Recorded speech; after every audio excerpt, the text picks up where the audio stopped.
Very sorry. ఏమన్నా first time బావిడ present చేస్తుంది మూవీని. కరెక్ట్గా పాపం ఎవరికైనా సీటింగ్ దొరికినా దొరకపోయినా, కొంచెం క్లమ్జీ అయినా, సరిగా మేనేజ్ చేయకపోయినా ఏమీ అనుకోవద్దు. సో ఫస్ట్ టైం కూడా కొన్ని మిస్టేక్స్ జరుగుంటాయి. బట్ వస్తున్నానండి. సో ఈ సినిమా అంటే అంటే ఈ సినిమా తను చూసింది ముందు, చూసిన తర్వాత ఇంకా పగలబడి నవ్వింది, చాలా నవ్వానని చెప్పి ఇంకా ఫ్రెండ్స్ తీసుకెళ్ళింది, మొత్తం మా ఫ్యామిలీ అందరినీ తీసుకెళ్ళి అంటే అందరికి చాలా బాగా నచ్చింది. తను బాగా నమ్మకం ఉంది. కానీ నన్ను చూడాలంది. నేను చూడాలని టైం దొరకట్లేదు. 3 hours కంపల్సరీ కేటాయించాలి.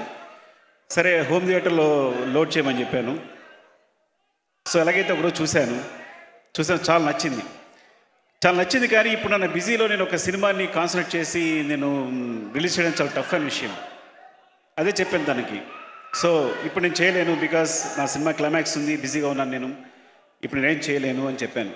టిష్యూ దొరికిందా? టిష్యూ అని చెప్పండి.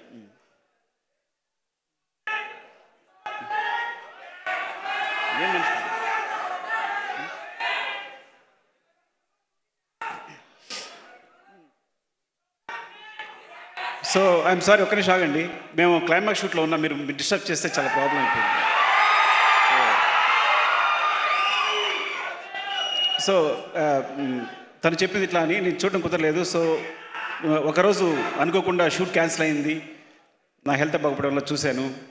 నాకు చాలా బాగా నచ్చింది. నేను నవ్వుతూనే ఉన్నాను, సినిమా అంతా నవ్వుతూనే ఉన్నాను. సో ఇది ప్రాబ్లం చెప్పాను కదా, నాకు షూట్ ఉంది, నేను చేయలేనని చెప్తే అంత మంచి సినిమా నేను వదిలేను, నేను చేస్తానని చెప్పింది. సరే చేసుకో అని చెప్పాను. అంటే తన గట్స్ ఏంటంటే ఇంక అక్కడి నుంచి దూసుకెళ్ళిపోతూనే ఉంది.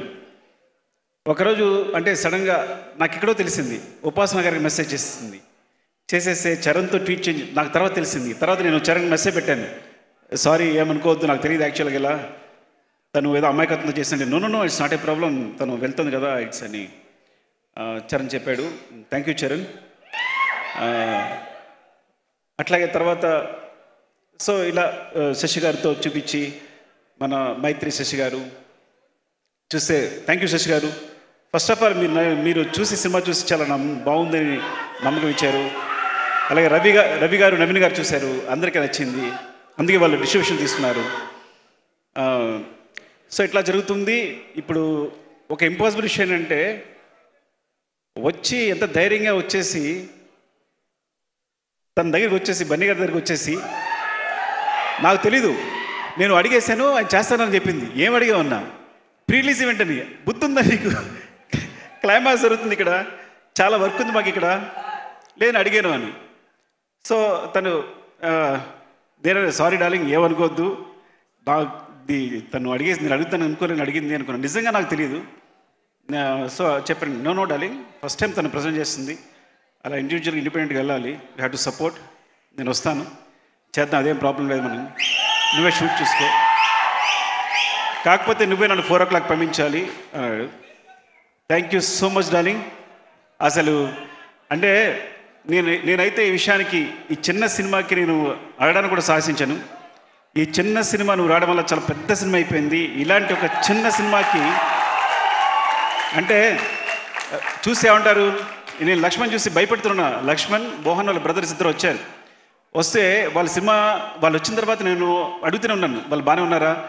సాధారణంగా ఇలాంటి సినిమాకి మొత్తం మనీ తీసుకొచ్చి పెట్టేస్తుంటారు, ఫ్యామిలీ మొత్తం ఇన్వాల్వ్ అయిపోయి ఉంటుంది. సో ఇలాంటి ఎమోషన్స్ ఉంటాయి. నేను అడుగుతున్నాను వాళ్ళు కరెక్టేనా, బాగున్నారా, ఇదని చెప్తుంటూ.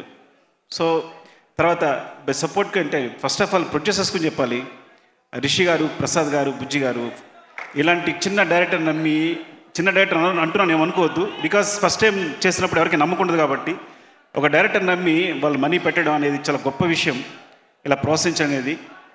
ఈ సినిమా అంటే ఇలాంటి ఒక సినిమాని ఇంత బిగ్ చేసింది డెఫినెట్గా డార్లింగ్, నువ్వు రావడం అనేది ఎంత పెద్ద విషయం ఈ సినిమాకి, మళ్ళీ చెప్తాను కాదు, చాలా పెద్ద విషయం రావడానికి. ఎందుకంటే రావు రమేష్ గారు హీరో ఏంటి, నేను కూడా ఫస్ట్ టైం అనుకున్నా రావు రమేష్ గారు హీరో ఏంటి అని. సో నిజంగా మిడిల్ ఏజ్ క్యారెక్టర్స్ కథలో చాలా దగ్గర మిగిలిపోయి ఉంటాయి మా దగ్గర. అలాంటి వాళ్ళు కనుక కథానాయకుడి హీరో పాత్రలు చేస్తే కనుక చాలా కథలు బయటకు వస్తాయి, చాలా మంచి మంచి కథలు బయటకు వస్తాయి. తను బన్నీ ఒక మాట అంటూ ఉంటాడు, I want to be star, నేను మంచి పర్ఫార్మర్ కావాలి, అది కమర్షియల్ సినిమా అయినా సరే. I want to be good. ఎప్పుడు తను సారీ డార్లింగ్, మరి అది పర్సనల్ విషయం చెప్తున్నాను. అంటే వాంట్ టు బి పర్ఫార్మర్, నేను నాకు సినిమా చేయాలి, నేను బాగా పర్ఫామ్ చేయాలి. దట్ ఇస్ మై, తను ఫస్ట్ ఏం ఏంటంటే స్టార్ కన్నా ముందు ఫస్ట్ ఏం నేను పర్ఫామ్ చేయాలన్న కాంక్ష ఉంటుంది. అలాంటి పర్ఫామ్ చేయడమే గొప్ప.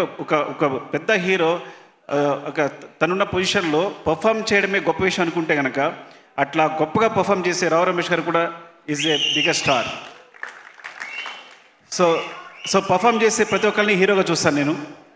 సో మీకు అలాంటి స్టేజ్ దొరికింది రమేష్ గారు, అద్భుతంగా చేశారు. ఇలాంటి అవకాశం ఒక మంచి ఆర్టిస్ట్కి ఇలాంటి అవకాశం వస్తే ఏం చేయొచ్చు అన్నీ చేసేసారు మీరు. నిజంగా అద్భుతం మీరు చేసిందంతా. సో అలాంటి స్పేస్ దొరికింది మీకు. అలాంటి స్పేస్ లక్ష్మణ్ ఇచ్చాడు. Lakshman, you're awesome seriously. నేను క్లైమాక్స్కి వచ్చేసరికి కళ్ళ నీళ్ళు వచ్చేసి కింద పడి దొల్లిస్తాను నేనైతే. అండ్ ఆయన చెప్పారు, రావు రమేష్ గారు చెప్పారు, ప్రతిదీ ఫస్ట్ టేకే అని. దాన్ని సిగ్గుపడుతున్నాయి ఏమనుకోవద్దు, టేక్ 1 అని.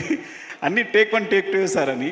అంత క్లారిటీ ఉంది నీకు, అంత సింపుల్గా, అంత చిన్న బడ్జెట్లో సినిమాని అంత గొప్పగా, అంత అద్భుతంగా తీసావు. Wish you all the best. చాలా చాలా పెద్ద హిట్ అవ్వాలని కోరుకుంటున్నాను ఈ సినిమా. అందరికీ, ఎవరైనా ఎడిటర్ అయినా మన భాస్కర్ భట్ల గారు, థ్యాంక్ యూ సో మచ్ అండి. మీ సాంగ్ చాలా పెద్ద హిట్. అండ్ చంద్రబోస్ గారు ఇన్వాల్వ్ అయినారు ఇందులో. చంద్రబోస్ గారికి అండ్ మన మ్యూజిక్ డైరెక్టర్, ఎడిటర్ ఇంకెవరు, ఇంద్రాజ్ గారు, మీరు ఇంకా అలాగే ఉన్నారు. Thank you so much. And ఎవరైనా మర్చిపోతే ఏమనుకోవద్దు మీరు. శ్రీహరి గారు అండ్ లక్ష్మణ్ బ్రదర్ మోహన్ గారు, అందరికీ wish you all the best. ఈ సినిమా చాలా పెద్ద హిట్ కావాలని.